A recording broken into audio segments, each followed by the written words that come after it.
Welcome back to the video. आज हम मेरे भाई समझने वाले हैं रेस्ट एपीआई प्रिंसिपल्स।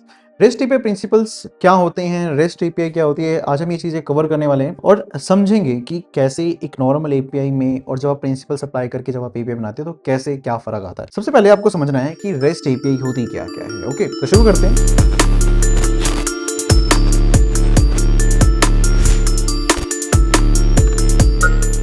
ओके, सबसे पहले हमें समझना पड़ेगा कि एक रेस्ट एपीआई है क्या। रेस्ट का मतलब होता है representational state transfer is an architectural style used for designing network application. Network application मतलब कि जिसमें क्लाइंट सर्वर आर्किटेक्चर यूज हो रहा हो। It leverages HTTP protocols to enable communication between clients and server using stateless resource oriented design। मतलब कि ऐसी API बनानी है जो एक तो स्टेटलेस हो, कोई स्टेट नहीं हो उस एपीआई का। फर्स्ट थिंग मतलब ऐसा कोई सेशन नहीं स्टोर कर रही। हाँ, सिंपल काम है, डेटा जा रहा है, डेटा आ रहा है, बस। रिसोर्स ओरिएंटेड डिजाइन मतलब रिसोर्स ओरिएंटेड डिजाइन का मतलब कि बैकएंड, जब आपका बैकएंड है उसके ज्यादा ओरिएंटेड एक डिजाइन आपने बनाया है तो उसको एक रेस्ट एपीआई बोलते हैं। रेस्ट एपीआई बनाने का एक आइडिया, सबसे पहले आइडियाज क्या क्या होते हैं। जो रेस्ट एपीआई होती है वो ट्रीट एवरीथिंग एज रिसोर्सेज। उसके लिए सब कुछ क्या है, एक रिसोर्स की तरह है, जैसे कि यूजर्स, प्रोडक्ट्स, ऑर्डर्स और सेशन। वो एपीआई को मतलब हम रेस्ट एपीआई बनाते हैं, वो हर चीज को एक रिसोर्स मांगते हैं। जैसे कि यूजर से एक डेटा लेके आना है, प्रोडक्ट से एक डेटा लेके आना है, सेशन से एक डेटा लेके आना है, ऑर्डर्स एक रिसोर्स है, रिसोर्स की तरह है, वो एक जगह है। Perform actions through standard HTTP methods.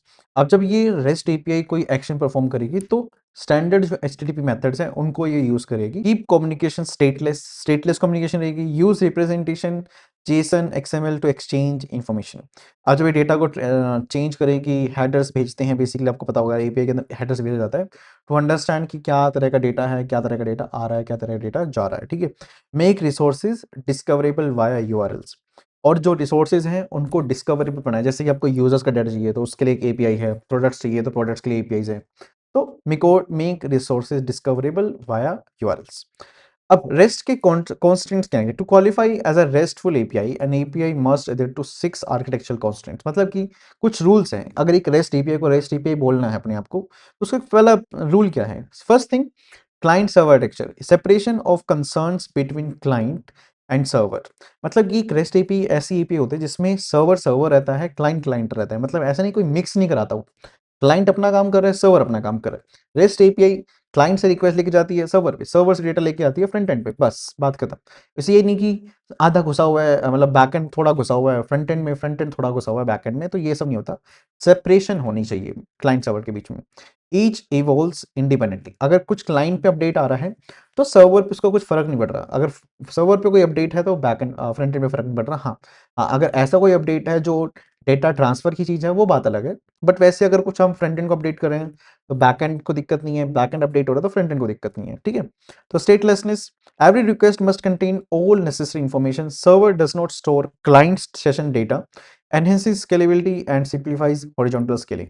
मतलब कि every request must contain all necessary information. जैसे कि अब जब रिक्वेस्ट जाएगी फ्रंट एंड से बैक एंड पे तो जो रिक्वेस्ट जा रही है उसके अंदर प्रॉपर इंफॉर्मेशन होनी चाहिए। मतलब अगर रेस्ट एपीआई अगर आप अपने आप को बोलते हो, मतलब एक रेस्ट एपीआई बना रहे हो, तो अगर ऐसा कुछ डेटा है, ऐसी कोई एपीआई जिसमें फ्रंट एंड से बैक एंड पे डेटा जाना है तो पूरा डेटा जाए जितनी नेसेसरी है। ठीक है। तो server does not store client session data, ऐसा नहीं होना चाहिए। और ना ही सर्वर स्टोर करता है क्लाइंट सेशन डेटा को। तो ये सब चीज़ें जो है फ्रंट एंड पे ही रहेगी। जैसे कि सेशन स्टोरेज होता है, कुकीज़ होती हैं, लोकल स्टोरेज होता है, एक्सपायरेशन हो गया, टोकन्स होते हैं, तो वो सब अलग अलग चीज़ें हैं। Cacheability, client should be able to cache responses. Responses should explicitly define whether they are cacheable, improves performance and reduce unnecessary costs। ये सारी चीज़ें हमारी एपीआई के अंदर होनी चाहिए। यूनिफॉर्म इंटरफेस या पढ़ लो, और layer systems, code on demand, ये बेसिक कुछ रूल्स हैं। ये रूल्स अगर फॉलो करती है तो हम उसको एक रेस्ट एपीआई बोलते हैं। देखो, रेस्ट के मेच्योरिटी लेवल क्या है। ठीक है, कितनी मैच्योर आपने एपीएस बनाई है, मतलब कितने अच्छे लेवल पे आपने एपीएस बनाई है। Level 1, the swamp of POX, single endpoint post let's suppose आपने कोई एक बनाया स्लैश एपीआई स्लैश सर्विस, एक ऐसा कुछ बना रखा है आपने। ठीक है। लेवल 1 पे आते हैं रिसोर्सेज। मतलब कि जैसे एक एपीआई है तो जैसे उस एपीआई की स्टार्टिंग कैसे होगी, स्लैश एपीआई से या फिर स्लैश सर्विस से, ऐसा कुछ। ठीक है। फिर उसके बाद क्या आएगा, रिसोर्सेज, जैसे किसको आप कॉल कर रहे हो। तो एक रेस्ट एपीआई की मैच्योरिटी कितनी है वो पता लग जाएगा। सबसे पहले लेवल 0, हमारे एक तो बेस यूआरएल होता है, फिर आ जाता है हमारे पास लेवल 0 जो कि है स्वैम्प ऑफ फॉक्स, मतलब इसको बोल सकते हो सिंगल एंड पॉइंट, जैसे कि स्लैश एपीआई स्लैश रिसोर्सेज यहाँ पे रहेगा। अब उसके बाद क्या आ जाता है, एचटीटीपी वर्ब्स, नहीं सॉरी रिसोर्सेज, क्या रिसोर्सेज है, तो एक एपीआई को अगर लेट्स सपोज प्रोडक्ट्स एक्सेस करना तो स्टार्ट होगा base URL slash API slash products, उसके बाद गेट पोस्ट पुट डिलीट जो भी हो रखा है वो करना है। तो लेवल 1 पे क्या आता है, resources slash users slash products, मतलब ये कुछ इस चीज़ को डिफाइन करना चाह रहे हैं। जैसे कि हमारे पास बेस यूआरएल होता है एक एपीआई का, उस एपीआई के बाद लेवल 0 क्या है, लेट्स सपोज आप या तो स्लैश एपीआई है स्लैश सर्विस है। उसके बाद रिसोर्स कौन सा एक्सेस करना है उस एपीआई को, जैसे यूजर्स एक्सेस करानी है तो यूजर्स की रिसोर्स का नाम हो गया। फिर एचटीटीपी वर्ब की uses get post put delete correctly, अगर ये जैसे एपीआई है तो उसका प्रॉपर्ली डिफाइन करा हो कि ये ऐप डॉट गेट एपीआई बनेगी या फिर पोस्ट जो ही बनेगी, ठीक है। HATEOAS response includes links for discoverability, अगर ऐसा कोई रिस्पॉन्स है जैसे कि नेम लैपटॉप का रिस्पॉन्स दिया इसने, अब ये बता भी रहा है कि लिंक्स का मतलब कि कहाँ पर है, slash products slash one, relation बता रहा है सेल्फ, मतलब कि हमारे सर्वर के अंदर ही आपको स्लैश प्रोडक्ट स्लैश वन पे जाना है तब आपको लैपटॉप का डेटा मिलेगा। तो एक proper includes links for discoverability as well. तो अगर ये सारी चीज़ें आपके सिस्टम के अंदर हैं, ठीक है, तो आपके आपके एपीआईज जो है ज़्यादा मेच्योर दिखती हैं, ठीक है। रेस्ट रिसोर्स डिजाइन प्रिंसिपल, ठीक है। अब हम समझेंगे कैसे आपके प्रिंसिपल्स होते हैं रेस्ट एपीआई बनाने के। फर्स्ट थिंग, जो एपीआई है उसको नाउन्स यूज करने, ना कि verbs.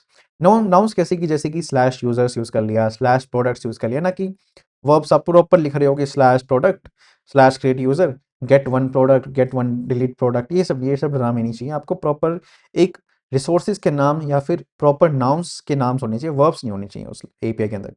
Use plural resource names जैसे कि slash users slash orders slash ID slash items. Use hierarchical routes for relationship users order, जैसे यूजर ने ऑर्डर्स पे जाना है तो एक एपीआई कैसे बनेगी, स्लैश यूजर्स, फिर उसका यूजर आईडी, यहाँ पे आईडी के लिए हमने पैरम्स बना दिया और उसके बाद स्लैश ऑर्डर्स। तो ऐसे कुछ आप एपीआई बना सकते हो। Consistent naming, lower case hyphens for readability, avoid underscores, ठीक है, ऐसा कुछ होना चाहिए कि अंडर स्कोर्स नहीं होने चाहिए, hyphens for readability, lower case, और जैसे लोअर केस यूज़ कर रखा है।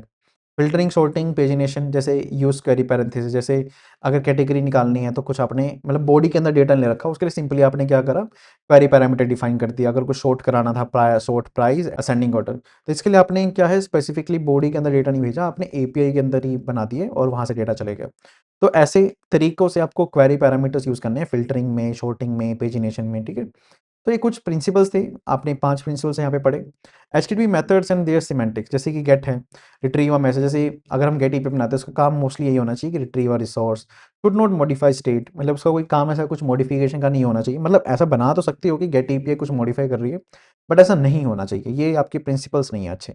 शुड बी इंडेम्पोटेंट, ठीक है। फिर यहाँ पे लिखा है पोस्ट कैसे होनी चाहिए, जैसे create new resource can trigger server side operations, ठीक है। पुट एपीआई कैसे होनी चाहिए, रिप्लेस एन एग्जिस्टिंग रिसोर्स, ऐसे मतलब पैच जो है partially update our resource, delete a resource, है ना। और head and option, head meta data only जिसका यूज होता है। ऑप्शंस में ऑप्शंस का यूज क्या है, अवेलेबल एक्शंस फॉर रिसोर्स, ठीक है। एचटीटीपी स्टेटस कोड्स आपको पता ही है, एक एपीआई के अंदर ये स्टेटस कोड्स होते हैं, है ना, ये सबको पता ही है। वर्जनिंग स्ट्रेटजीज, यूआरएल वर्जनिंग होनी चाहिए प्रॉपर्ली, प्रॉपर आप वर्जन्स को यूआरएल करो। हेडर वर्जनिंग होनी चाहिए, accept version v2, query parameters होने चाहिए प्रॉपर्ली, वर्जन इक्वल्स टू 1, है ना। ये सारे प्रिंसिपल्स हैं, ये सब तो आपको पढ़ने इतने जरूरी नहीं है, बट जो प्रिंसिपल्स जैसे मैंने आपको बताए हैं यहाँ पे, ठीक है। उसके बाद मैंने आपको बताया है कि कैसे मैच्योरिटी लेवल कितना अच्छा होना चाहिए आपका, ठीक है। उसके बाद फिर एक रेस्ट एपीआई होती क्या, उसके आइडियाज़ क्या क्या हैं, ठीक है। पर I know it's a pure theoretical thing, but आपको अंडरस्टैंड करना पड़ेगा कि अगर आप एक एपीआई बनाते हो तो ये सब चीज़ें आपकी एपीआई को फॉलो करनी चाहिए। रेस्ट एपीआई हम ही बना रहे हैं इस कोर्स के अंदर, तो रेस्ट एपीआई को अच्छे तरीके से कैसे बनाना है, जो जो मैं बनाता हूँ वो सब मैं इन्हीं चीज़ों को यूज़ करके बनाता हूँ ताकि मेरी एपीआई स्टैंडर्ड फॉलो करें। I hope you are getting the point. अगर आपको बैकएंड प्रैक्टिकली देखनी है कैसी हो रही है, मैं उसके लिए रिगार्डिंग वीडियोस बना रहा हूँ, आप दूसरी जाके वीडियोस देख सकते हो, वहाँ पे जाके सीख सकते हो कि कैसे क्या हमने करा है बैकएंड के अंदर अभी तक। अगर आपको ये चीज़ समझ आ रही है then you should check out the other videos as well that I told you, right. Okay, अगर आपको मेरे से पढ़ना है, अगर आपको मेरे से मेंटरशिप चाहिए तो आप इस नंबर पे कांटेक्ट करिए। ये मेरा व्हाट्सएप ग्रुप है, अगर आप इसको ज्वाइन करते हो तो मैं आपको हर घंटे में रेगुलर अपडेट्स देता हूँ रिगार्डिंग डेवलपमेंट, टेक्नोलॉजी, और जो भी अगर आपके डाउट्स हैं हम सब यहाँ पे डिस्कस करते हैं। Then you should join this WhatsApp channel. Okay, bye bye.